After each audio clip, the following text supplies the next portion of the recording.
Maður að grípa meistarann svona til reiða, maður. Já. Nú líst mér á þig. Þetta lífið, sko. Gerirðu þetta ennþá? Þetta ger ég mikið, sko. Hérna einni hriss og sjötta, stórefnileg undan Arjón og Brygðu Brautarholti. Já. Svo Alva með frá Pressboy, hérna efsta 500 hrissan. Já. Og svo hérna Íslandsmeistari 150. Þetta er geggjað.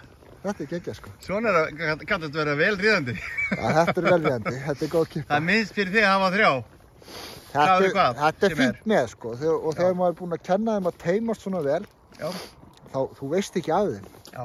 Og eins og hún verður bara ennþá betri þegar hún með 2 hérna sitt hverju megin við sig, sko. Já, nákvæmlega, fá svo ég frá hinum. Já, bara svona stuðningin og félagskapin og þetta er svo, þetta er eins og eðlislegt og það er svo gaman að þessu. Já. Og nýtið inn í snjónu, geggja færi hérna?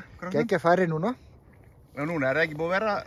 Já, svo sem, jú, að snjór hérna í hverfinu en reiðveiðirnir eru svo sem til þess að gera auðir, sko, þannig að það er bara, hérna, já. En hvernig, viðst þið grípið svona, þá er maður að spyrja þig, ertu ekki stendur fyrir HM? Jú, ég stendur fyrir HM. Hvað á að taka marga titla? Já, eins og það sé sjálfgefið að taka fleiri en eitt, sko, já.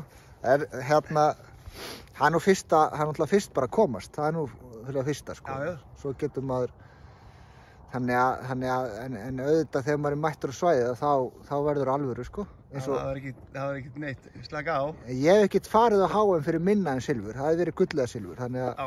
Já, breytu því ekki. Já, það var leiðilegt silfur síðast, en svona er þetta stundum. Já. En hérna er ekki þá bara markmið að setja á 2 gull og 1 silfur? Já, akkur ekki. Það er bara með, er ekki Kimbóti Geirinn og telst þetta ekki allt saman? Jú. Já, einmitt, það voru 2 silfur síðast, já, það er rétt. Jú, auðvitað telst þetta allt saman, sko. Herðu, annars allt gott að frétta? Bara mjög gott að frétta. Já, gott að sjá þig, ég hérna, ekki tefja þig. Sömuleiðis bara. Takk fyrir að vera svona vel ríðandi. Þetta var óvænt og skemmtilegt. Svona eru skemmtilega tilvíðanir í stundum. Já, geggjað, gangi vel. Takk fyrir, sömuleiðis.